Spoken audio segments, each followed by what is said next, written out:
So you've been thinking about purchasing your very first home. But between loan terms, credit scores, inspections, interest rates, and advice from people who haven't even bought a house in the past 10 years, it can get overwhelming, and I most definitely get it. Let me ask you this. What if you could skip the guesswork and the "I wish someone would have told me that" type of moments, and actually walk into your first home purchase feeling confident and prepared? In this video, I'm going to be sharing 20 real-life tips that first-time home buyers tell me that they wish they would have knew sooner. So if you're serious about purchasing your first home without losing your mind in the process, you're gonna wanna stay tuned for this video. Hey y'all, my name is Tierra.Hensley and I am a realtor here in the Middle Tennessee area. Now, I have worked with many first-time home buyers, and I myself was a first-time home buyer as well back in 2020. I've seen what works and also what makes things harder than what they need to be. And we're definitely not about working harder. So today, I'm gonna be giving you my best tips and advice to purchase your first home. And if you would like a copy of my free first-time home buyer's guide, just comment "buyer" in the comments and I'll get that over to you. I'm also putting out content weekly regarding things about Middle Tennessee. If this is something of interest to you, don't forget to subscribe to the channel and hit the bell icon so that you don't miss an update. And finally, if you're thinking about purchasing your first home and you don't know where to start, you can text me. My number is 931-486-4537. All right, let's go ahead and jump in. Now, before you look at any home, make sure you know why you want to purchase.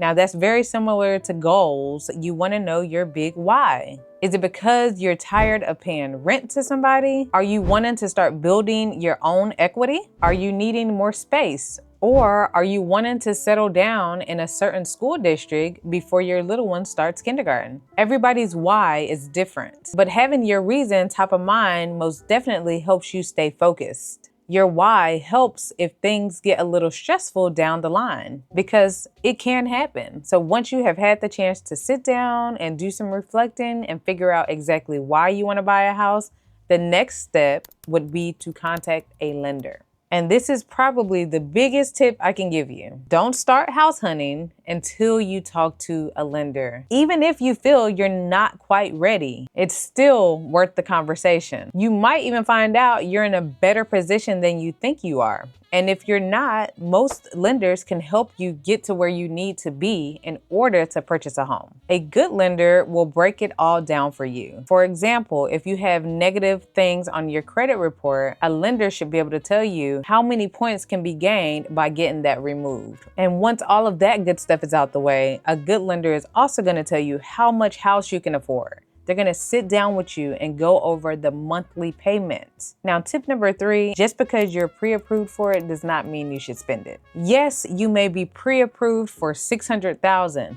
If you were to purchase your full buying power at $600,000, and let's just say the interest rate is at 6%, that means that your monthly payment is gonna be around $4,000 per month. So just because you're pre-approved for this huge number, make sure you sit down and talk to your lender and ask them what your monthly payment will be. You could also let them know what you're comfortable with paying monthly, and they'll do the math backwards for you to see what your purchase price should be in order to get that monthly payment amount. There are other things that have to be calculated in, sometimes PMI, taxes, insurance, HOA. Your monthly payment should still feel comfortable. You most definitely don't want to be stuck in this huge, gorgeous house, but can't afford a weekend out or a night of pizza. So just make sure that your lender is going over all these things. And if you don't have a good lender here in the Middle Tennessee area, I do have a few people that I can recommend out to you.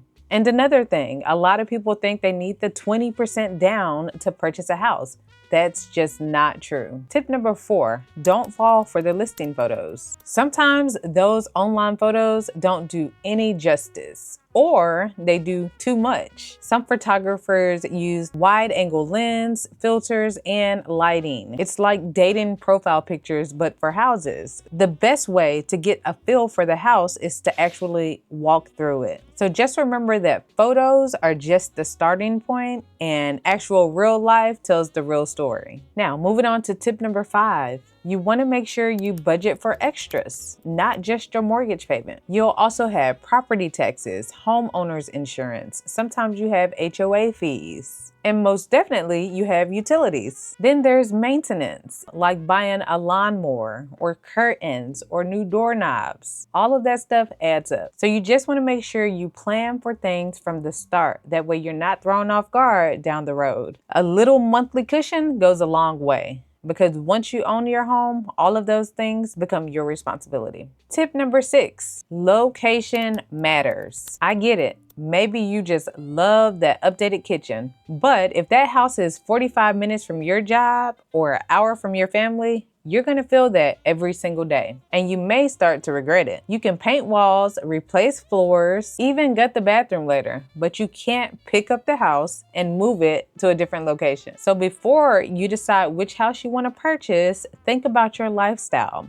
where you go grocery shopping, where you hang out, where you spend most of your time. The answer to those questions should guide your decision just as much as what's inside the house. Now, tip number 7. This one trips people up a lot. Let's say you're walking into a model home without an agent. Well, that friendly person greeting you, they work for the builder. Their job is to protect their interest, not yours. And having your own agent doesn't cost you any extra. It's already built into the builder's cost, but it gives you someone to double check things and ask the right questions and make sure that you're getting what was promised to you. Now, I'm not saying that builders' agents are just these evil people who are out to get you, but it is most definitely recommended that you have your own representation. Tip number 8, everybody will have an opinion. You tell your family that you're gonna buy a house, and suddenly your cousin John down the street becomes the mortgage expert. Your coworkers are telling you to wait till next year. Your neighbors are telling you what not to do. Now, everybody means well, but their advice might not fit your situation. Unless they're in your market, buying right now, and living your life, they don't get to call the shots. You don't need a whole committee to buy a house. You just need a solid team and you're good. Tip number 9, and I know you guys have heard me say this before to my buyers, always, always, always get the home inspection. Even if the home looks spotless, especially if the home looks spotless, get it inspected. There could be fresh paint that's hiding water damage, brand new floors laid over old foundation issues. A good inspector will crawl through the attic or the crawl space, peek behind the water heater, check every outlet and window, and it's worth every penny. That helps you avoid expensive surprises later on down the line. And during the inspection process, if something comes up, you've still got time to negotiate or walk away. Never skip your inspection, even on new builds. Those are some of the worst ones. Tip number 10, don't open any new credit when you're applying to buy a house. Once you're under contract,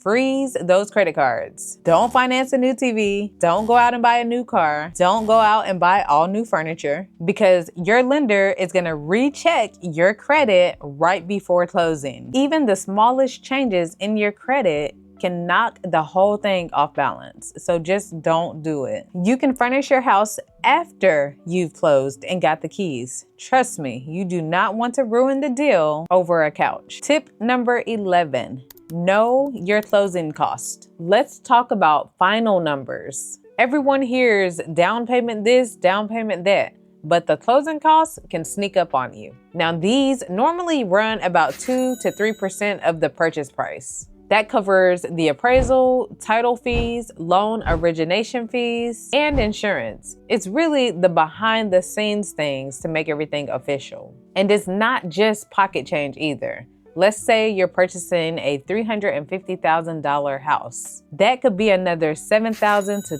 $10,000. But here's the thing, you don't always have to pay that out of pocket. Sometimes we can negotiate and have the seller cover some of that. And with new builds, sometimes the builder will pay your closing costs as an incentive. But that's where having an experienced agent comes in handy. So make sure that you have an agent by your side to help you negotiate those things. Tip number 12. You have to be flexible with your timeline. You might think, well, we'll start looking in March and move in by April. And I love that optimism, but sometimes it does take a little bit longer. So many things can happen from the time you find the perfect home till closing. You might lose out on an offer. The deal might fall through after the inspection. Or you might just walk into a house that you just knew you were gonna love and it just doesn't feel right. Just don't rush it, the right one will come. And when it does, all of the weird delays and plot twists will all make sense. If you're finding this information helpful, go ahead and hit that like button. It really helps me know what type of content to keep making for y'all. All right, let's go ahead and move on to tip number 13. Don't skip the final walkthrough. Now, this is the last stop before signing everything and getting your keys. And there's been a couple people who want to rush through it because they're just ready to be done. Just don't. This is the moment to check to make sure all of your repairs were completed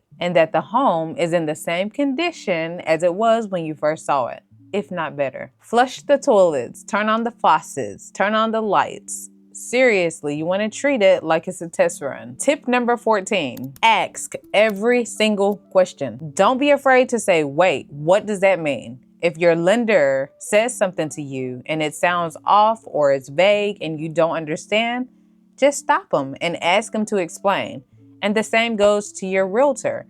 If there is something that you guys are talking about and it just doesn't make sense to you, your lender should have no issue stopping and explaining it so that you understand it. Buying a home is one of the biggest purchases of your life, and no one expects you to be an expert, especially if it's your first time purchasing. Your realtor is supposed to be there to help you understand and not just handle it for you. This is your money, your house, your decision. Make sure you ask all the questions that you need to. Tip number 15. Stay focused on what matters most. It's easy to get caught up in little details that feel big in the moment. Paint color, fixtures, or maybe even the carpet. But the real stuff, such as the floor plan, the neighborhood, and the monthly payment are things that really matter in the day-to-day long term. Just keep in mind a lot of things in your home that you purchase can be updated later on down the line. Tip number 16, renting is not failing. Now let me say this louder for the people in the back. Renting is not throwing money away. If buying a house right now would put you in a financial bind, or if your lifestyle just isn't stable enough yet, waiting to buy a house is the smart choice. Me and my family stayed in a rental for years, over 5 years, and I have no regrets about that. That's what served us at that season in my life. And that's okay. The goal is to purchase a house when you're ready, not rushing to do it just because everybody else is doing it. Renting while you save, build credit, or wait for the right place, that's not failing. That's just strategic planning. Tip number 17, and y'all hang with me, we're almost there. We're down to the final 3. You don't need 20% down. A lot of people, and you'd be surprised, but a lot of people still feel like they can't purchase a house because they need to have 20% down. That's old school thinking. There are so many different loan programs today where you can put down 3%, 3.5%, 5%, and sometimes even 0%. If saving 20% feels impossible to you, just talk to a lender, see where you're at. They'll let you know everything you need to know. You may be closer than you think. And there are down payment assistance programs, especially if you're a first-time home buyer. Tip number 18, your first home is not your forever home, but it should work for you for at least a few years down the road. When you're purchasing your home, think down the road. Think, will this still fit your lifestyle if you're working remotely? Add a pet. have a baby. Just try to think beyond today. You want to find a place that will give you a little flexibility. And you can use that first home to build equity to purchase your next home that'll be bigger and better than your first home. Tip number 19, you want to celebrate your wins. You might not realize it, but every step you take in the home buying process is a big deal. Getting pre-approved, that's huge. Making your first offer, big deal. Getting through inspection, you're getting closer to the finish line. Final walkthrough, celebrate. Celebrate all of those moments. Buying a house is emotional and it can be exhausting sometimes, but it's also something that you can be very proud of. And my final tip, work with people you trust. The right agent, lender, and inspector can make all the difference. You want people who are going to answer your calls, explain things clearly, and treat you like a person, not a paycheck. So that's it. 20 first-time home buyer tips that I hope make your first home buying experience feel less scary and more empowering. You don't have to go through the home buying process alone, and you shouldn't feel like you have to figure it out by yourself. That's what I do every day. I'm helping people make smart moves without all the stress. And I would be honored to be that person for you too. You can reach me at 931-486-4537. I'm always happy to help. Grab my free first-time homebuyer guide below. Comment buy if you want me to send that to you. And hit that subscribe button so that you don't miss the next video. Thanks for hanging out, and I'll see y'all next week.